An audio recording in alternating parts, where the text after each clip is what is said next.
Assalamualaikum warahmatullahi wabarakatuh. Shalom, Om Swastiastu, Namo Buddhaya, dan salam kebajikan. Halo teman-teman, gimana nih kabar teman-teman? Anda doain ya, semoga teman-teman dalam keadaan sehat sampai akhir video podcast ini. Amin. Amin. Hanya karena teknologi, generasi muda lupakan cara berbudaya dan berbahasa. Saya tidak sendirian. Dengan narasumber yang luar biasa di siang hari ini, kami berdua akan berbincang-bincang dengan topik menumbuhkan rasa cinta dan bangga serta berbudaya di kalangan anak muda. Tapi sebelum kita masuk dalam pembahasan, kami berdua mengucapkan terlebih dahulu nih, selamat Hari Sumpah Pemuda. Dan kayaknya kita perlu kenal lebih dalam lagi dengan narasumber kita. Iya. So, apa kabar Kak Indra? Alhamdulillah baik. Andra sendiri apa kabar? Alhamdulillah baik. juga baik. Nah, Kak Indra terlalu naif juga nih kalau cuma Andra sendiri yang kenal Kak Indra, sementara teman-teman podcast belum kenal Kak Indra lebih dalam dan kesibukan apa yang Kak Indra lakukan di akhir-akhir ini. Oke, baik.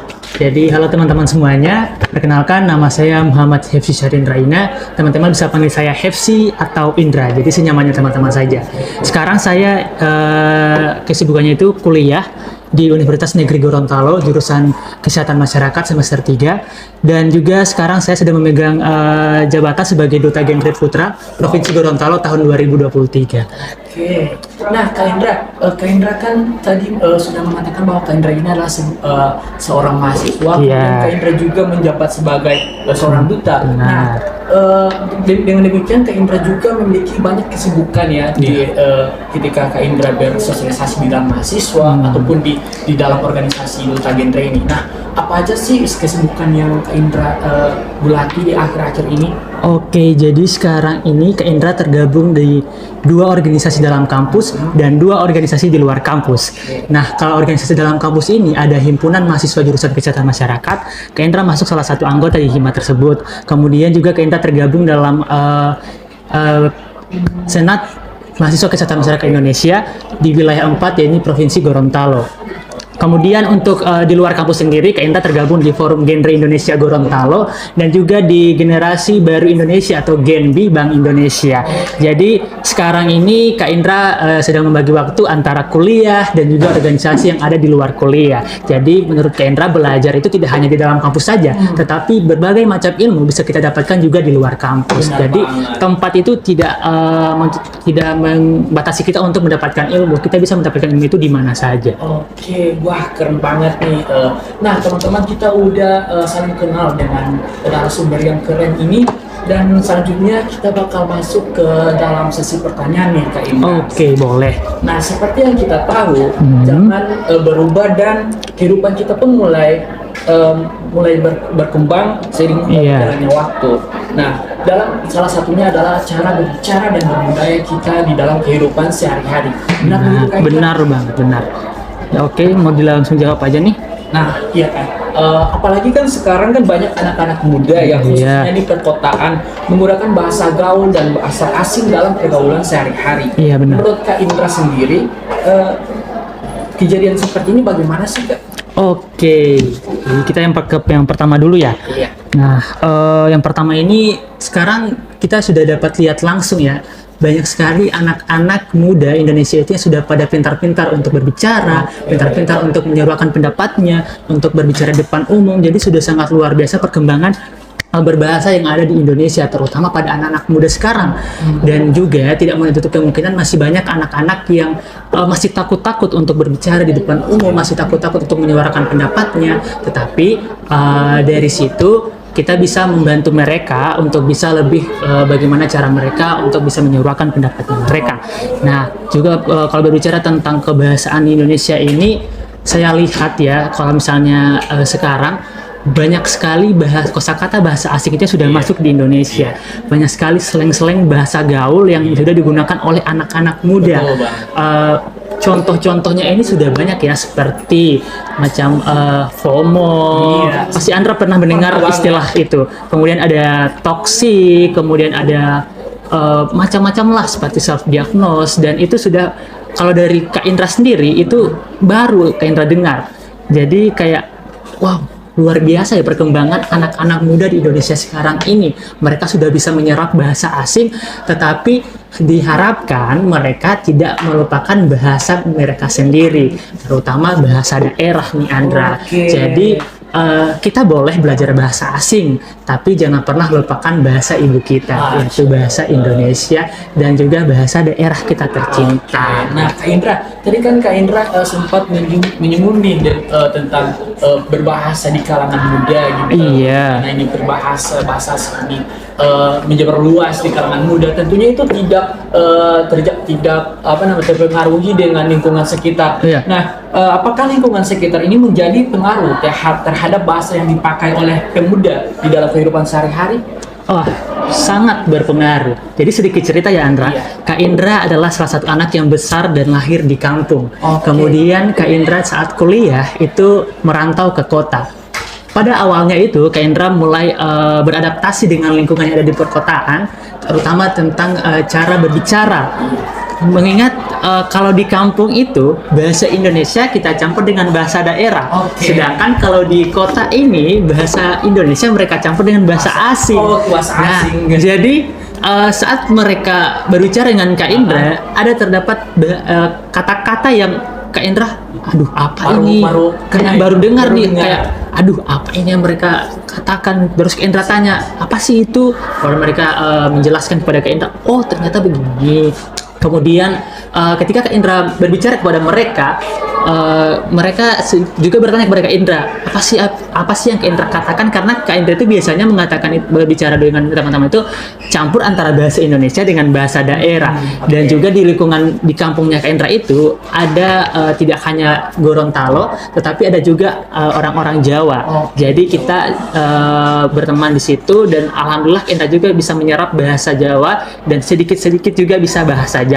Oke, jadi karena lingkungan Ya, kita benar bisa banget. Jadi berbagai daerah. benar. Nah, menurut Kak Indra sendiri bercakap itu apa semestinya menggunakan struktur, bahasa, kaidah, atau yang penting dapat diterima oleh pendengar? Gimana nih Kak Indra? Oke, kalau dari Kak Indra sendiri kayaknya dua-duanya ini penting. Oke. Cuman kembali lagi ya, kalau misalnya dari Kak Indra nih, Kak Indra saja sekarang masih belajar untuk bisa menggunakan bahasa Indonesia yang baik sesuai dengan struktur dan kaidah kebahasaannya. Tetapi yang paling utama itu setidaknya lawan bicaranya Kak Indra itu paham akan apa yang nantinya Kak Indra sampaikan. Jadi pesan yang Kak Indra sampaikan itu paham kepada mereka, sampai kepada mereka dan mereka bisa paham akan hal itu.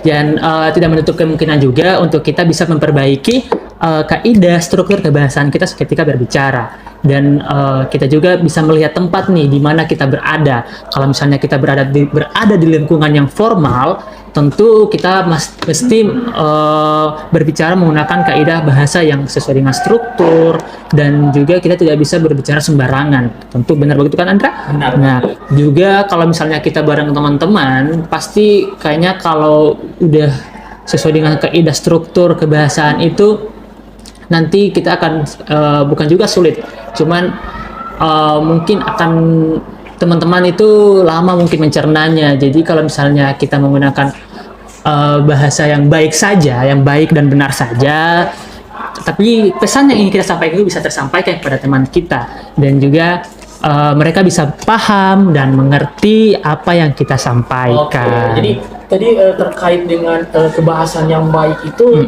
sebenarnya kalau menurut aku sendiri nih Kak Indra, sebenarnya gampang banget. Hanya saja ada beberapa kendala seperti perasaan gengsi atau sesuatu yang baru kita kenali ketika anak muda berbicara.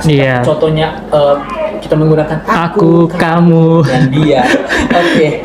Nah ini menurut anak muda ini sesuatu yang kurang dicerna. Iya. Bisa dibilang masih gengsi. Masih gengsi.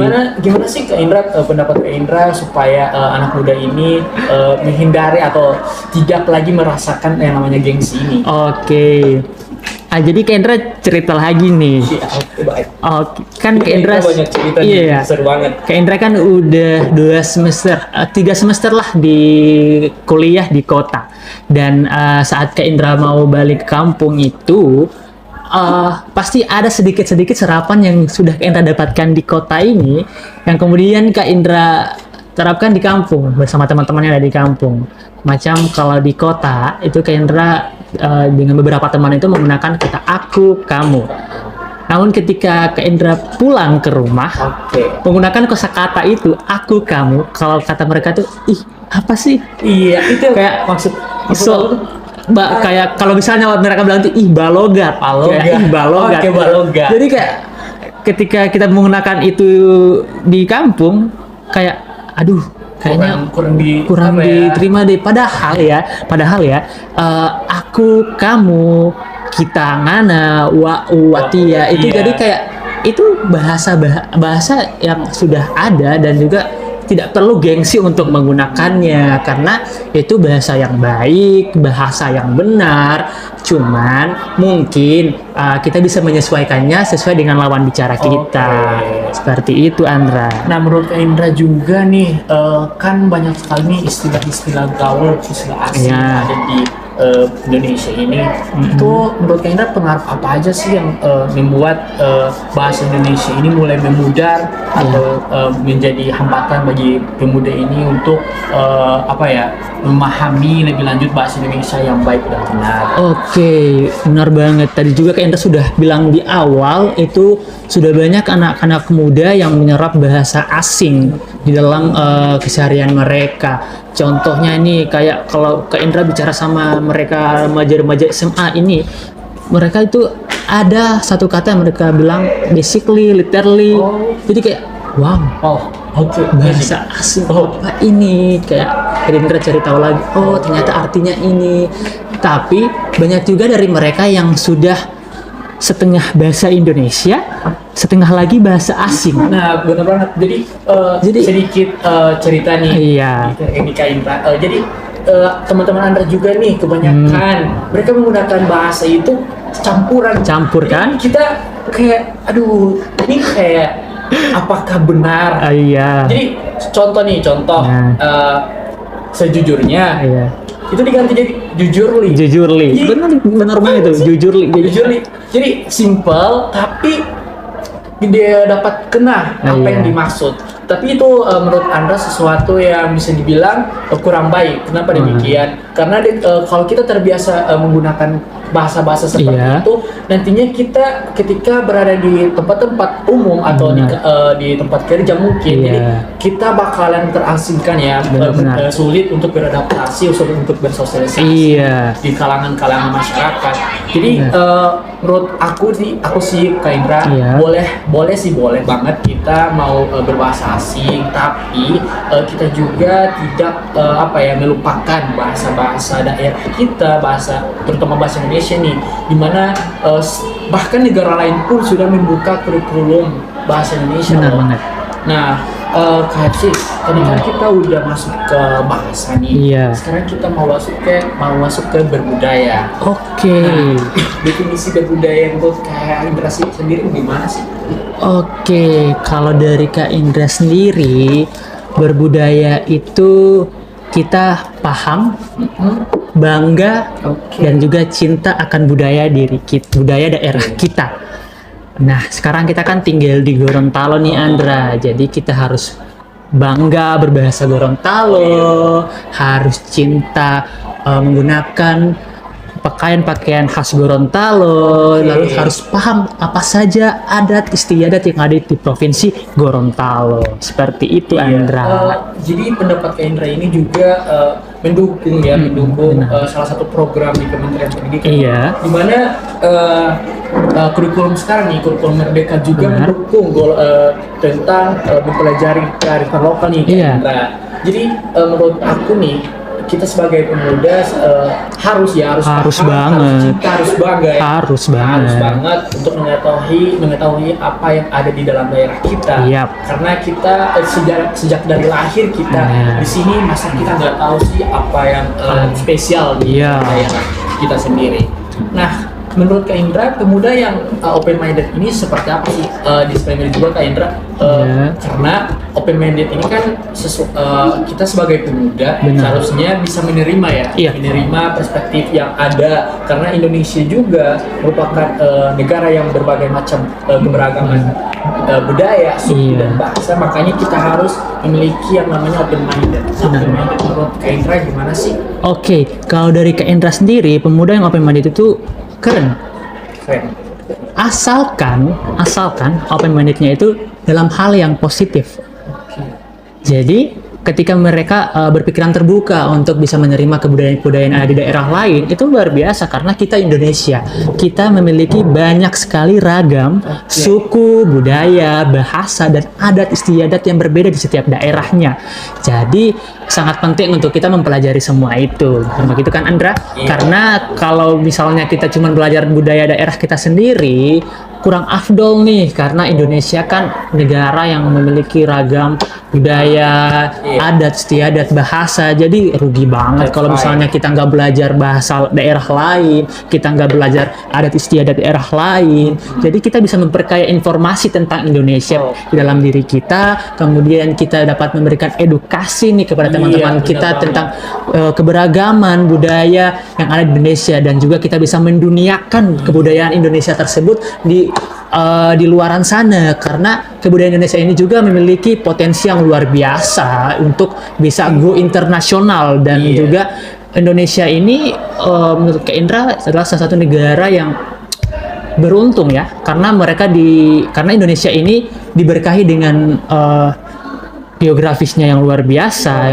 yang beragam, kemudian ragam suku budayanya yang beragam, etnisnya yang beragam, kemudian ada makanan minuman yang beragam, yang enak-enak di tiap daerahnya. Jadi ketika kita open minded terhadap hal itu bisa menjadi sesuatu yang positif untuk kita. Itu bisa menjadi sesuatu yang bermanfaat untuk kita.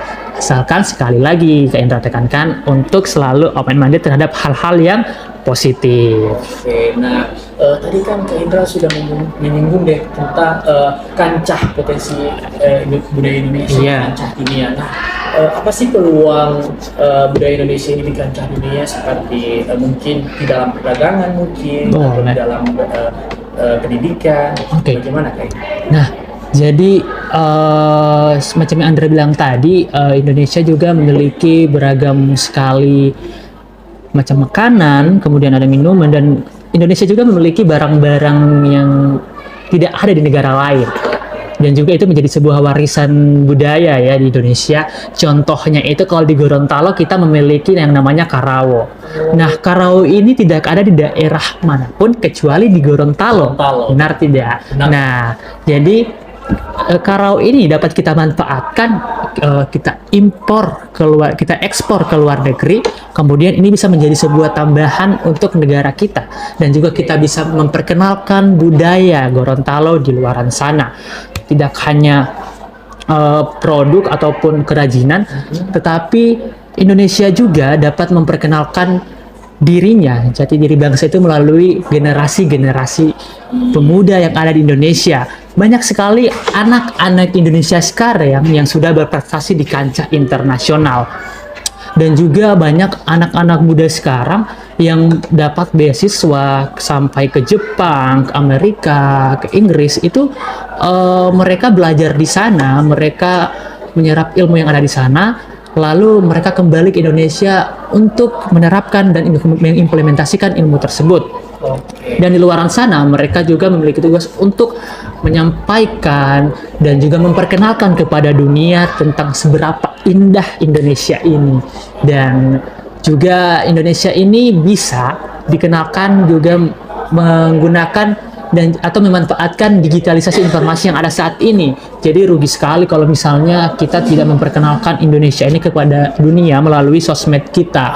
Benar tidak? Nah, jadi kayak sekarang kan banyak sekali, hampir semualah anak-anak muda di Indonesia atau bahkan orang-orang tua pun sudah menggunakan sosial media. Pasti mereka punya antara Facebook atau Instagram, TikTok, WhatsApp, Jadi itu salah satu bentuk digitalisasi informasi yang ada saat ini yang menurut Kak Indra itu harus dimanfaatkan sebaik mungkin.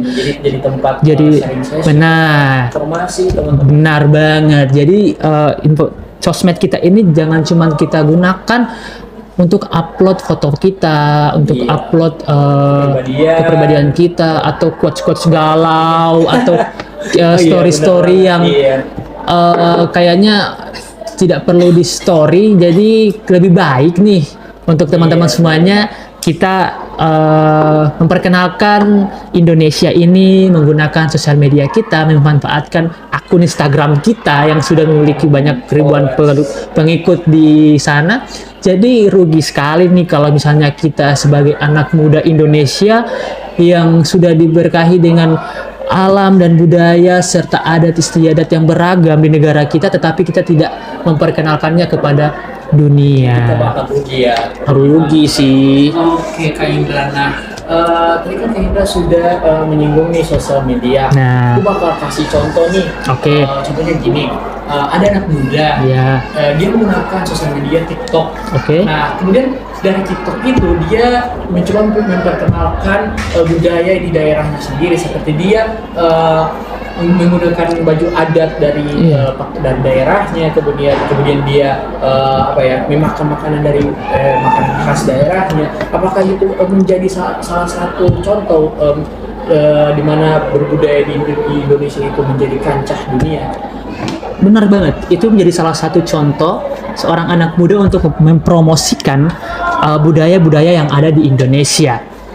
Dan tidak hanya memperkenalkan produk ataupun keberagaman yang ada, tetapi juga jangan lupakan nih Andra, Indonesia ini memiliki banyak sekali wisata-wisata yang indah, benar yang banget. kayaknya harus didatangi oleh mereka turis-turis asing. Contohnya itu ada Bali, Pulau Bali, itu ada ribuan. Jangankan Bali, di daerah kita sendiri di Gorontalo banyak banget nih Kak Indra.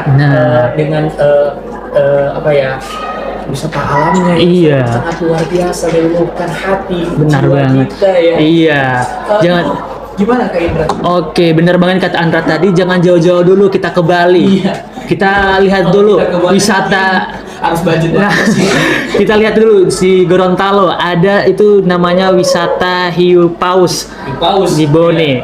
Itu juga banyak sekali turis asing yang datang melihat Artis hiu juga, tersebut. artis rela-rela ya. Iya. Kalau hanya untuk kayak wisata itu. Iya benar, ada Pulau Saronde yang luar biasa indah dan sudah banyak sekali artis-artis Indonesia, bahkan juga artis-artis luar negara yang datang berkunjung untuk menikmati indahnya Gorontalo. Dan itu juga mereka tahu akan hal itu dari sosial media. Jadi kalau misalnya tidak kita promosikan, bagaimana dunia bisa tahu tentang betapa indahnya alam yang ada di Indonesia ini, atau bahkan alam yang ada di Gorontalo ini. Jadi sekali lagi nih Andra, peran sosial media itu sangat-sangat penting untuk mempromosikan, menginfokan kepada dunia luar bahwasannya ini loh Indonesia dengan beragam macam budaya, adat istiadat, bahkan wisata yang luar biasa indah, yang kayaknya turis-turis asing, masyarakat yang ada di luar Indonesia itu perlu datang dan lihat langsung serta merasakan langsung akan sensasi tersebut. Nah itu teman-teman, dengar ya, kalau kata Kak Indra, kita harus memanfaatkan sosial media sebaik mungkin. Kita tidak harus egois ya, tidak harus menggunakan itu untuk kepribadian, tapi malah justru kita menjadi pionir dari sosial media itu. Benar. Sebagai jalur informasi untuk budaya kita yang sangat beragam ini. Iya Andra, contoh kecilnya nih Andra, Apa nih? kita bisa datang ke tempat wisata tersebut, kemudian kita buat vlog, kita foto-foto di situ, atau bahkan banyak sekali anak-anak muda sekarang ini yang punya istilah, lagi-lagi istilah bahasa asing nih, estetik. Estetik. Nah, estetik pasti itu sudah istilah-istilah yang sudah beredar luas di kalangan anak-anak muda di Gorontalo sekarang, atau bahkan Indonesia lah. Nah, kita bisa foto-foto estetik di tempat wisata tersebut dan menguploadnya di sosial media. Pasti akan banyak orang bertanya, wah ini di mana? Iya, mereka bertanya. Nah, mereka bertanya. Ini di mana? Nah, Nah di situ kita tanpa kita sadari menjadi Benar banget. Jadi penolong ya. jadi salah satu bentuk kecil Kecil kita lah, untuk yang mempromosikan. Nah, jadi dari hal-hal kecil ini yang nantinya akan bisa berdampak besar untuk kita nantinya. Nah, Kak Indra, Iya. sekarang itu kan udah banyak nih budaya luar yang masuk ke dalam Iya. negara kita. Benar. Contohnya seperti K-pop, Oke, Hollywood, iya. anime dan lain-lain. Nah, menurut Kak Indra sendiri sesuatu yang seperti itu apakah harus kita cegahi atau justru kita hadapi? Oke, kalau melihat fakta di lapangan sekarang, budaya-budaya K-pop, Bollywood atau Hollywood, anime itu sudah masuk di Indonesia. Kalau misalnya kita cegah, kayaknya itu sudah terlambat. Jadi mau tidak mau hal tersebut harus kita hadapi. Nah, berbicara tentang budaya-budaya K-pop, Hollywood dan Bollywood ini, kayaknya ini tidak selalu memberikan dampak negatif nih Andra. Karena Kak Indra cerita sedikit nih. Iya, boleh. Di kampus itu ada teman Kak Indra yang sangat-sangat suka K-pop. Dia punya band favoritnya yang sangat-sangat didolakan. Jungkook, Ah. Mereka contohnya itu ada band-band grup band BTS, EXO, NCT, itu mereka para wanita-wanita teman-teman wanita di kampus Kak Indra itu mereka mengidolakan sosok-sosok ini nih.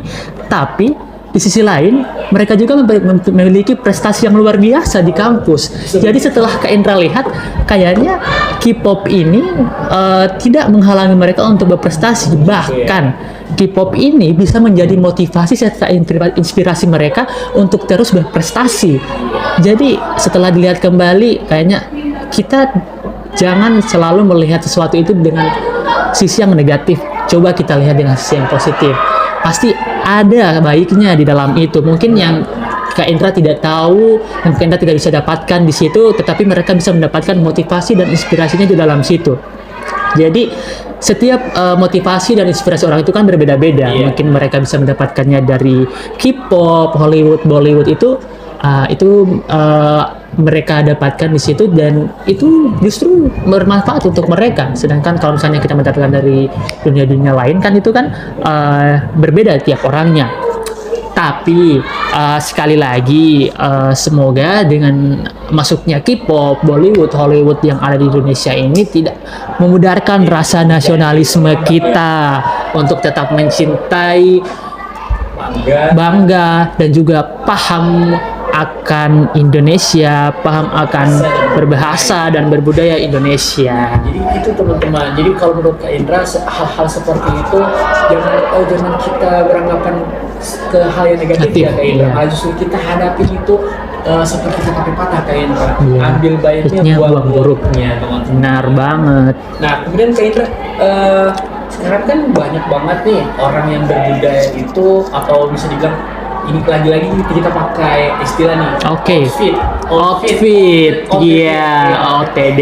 Nah, sekarang kan banyak banget beragam nih, beragam banget nih cara berpakaian Iya. anak muda terutama di generasi Gen ini. Oke. Nah, mereka mencampur-campur pakaian adat Iya. tradisional dengan pakaian yang modern. Bagaimana sih Kak Indra itu menjadi permasalahan atau justru menjadi inovasi baru bagi berpakaian?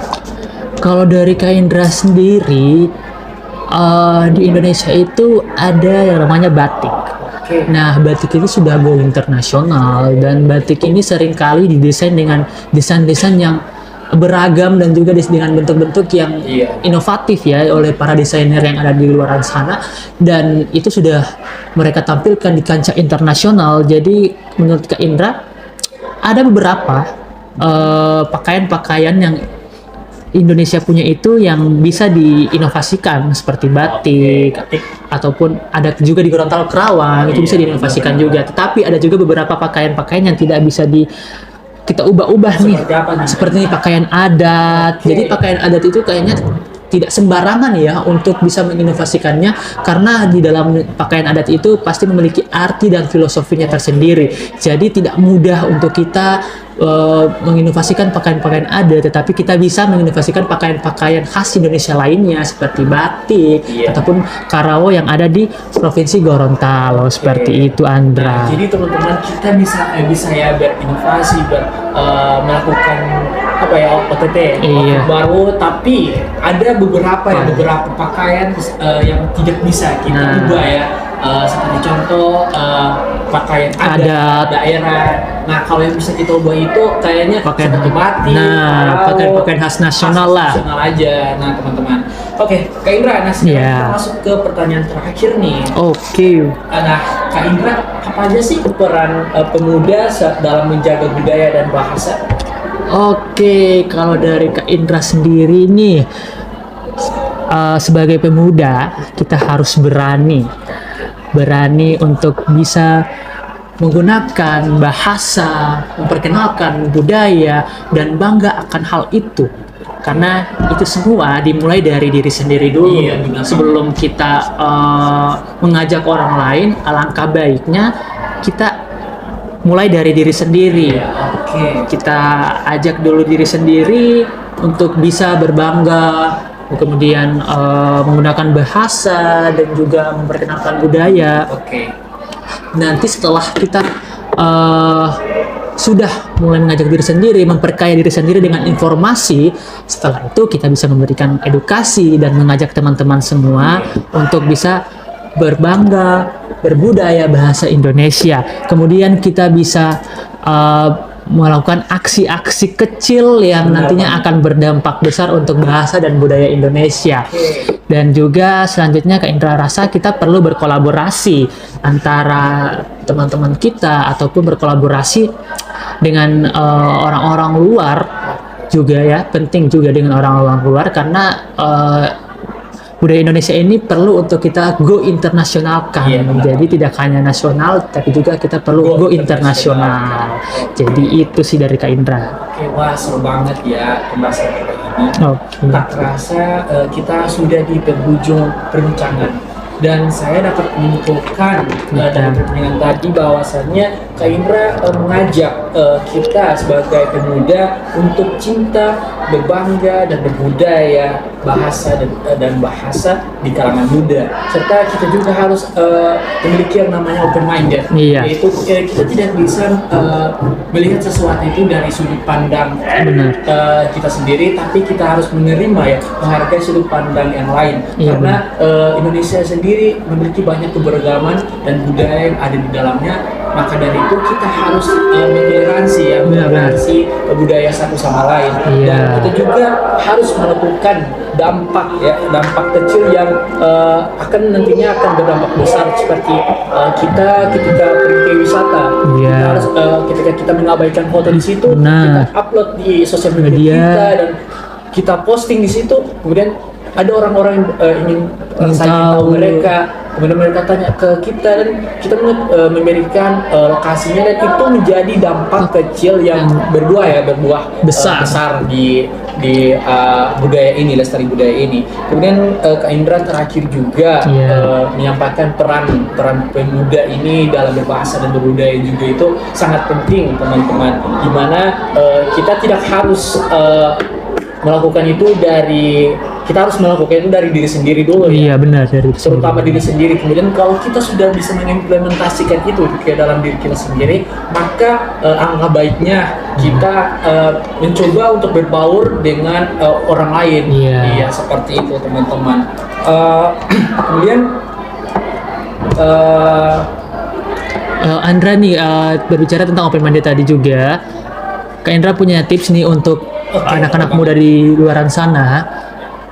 Kalau kita berpikiran terbuka, itu teman-teman alangkah baiknya untuk saring dulu sebelum sharing. Benar banget. Jadi saring dulu nih informasi yang teman-teman dapatkan dari luar sana, jangan langsung ditelan mentah-mentah, tapi teman-teman harus lihat dulu nih kira-kira baiknya ambil baiknya, buang buruknya, baru itu teman-teman sharing. Karena kalau misalnya teman-teman tidak sharing dulu, langsung sharing, takutnya itu teman-teman malah menyebarkan hoax. Iya, seperti itu. Nah, terima kasih Kak Indra Oke. telah menjadi narasumber yang luar biasa bagi saya di podcast yang hari ini. Nah, teman-teman juga terima kasih banget yang sudah mendengar sampai habis ya, sampai Kasih. sini ini. Dan saya akan menutup podcast ini dengan sebuah kutipan dari Bung Karno, Iya. yaitu beri aku 1000 orang tua, niscaya akan ku cabut semeru di dalam dari akarnya. Beri aku 10 pemuda, niscaya akan kuguncangkan dunia. Terima kasih. Wassalamualaikum warahmatullahi wabarakatuh. Waalaikumsalam.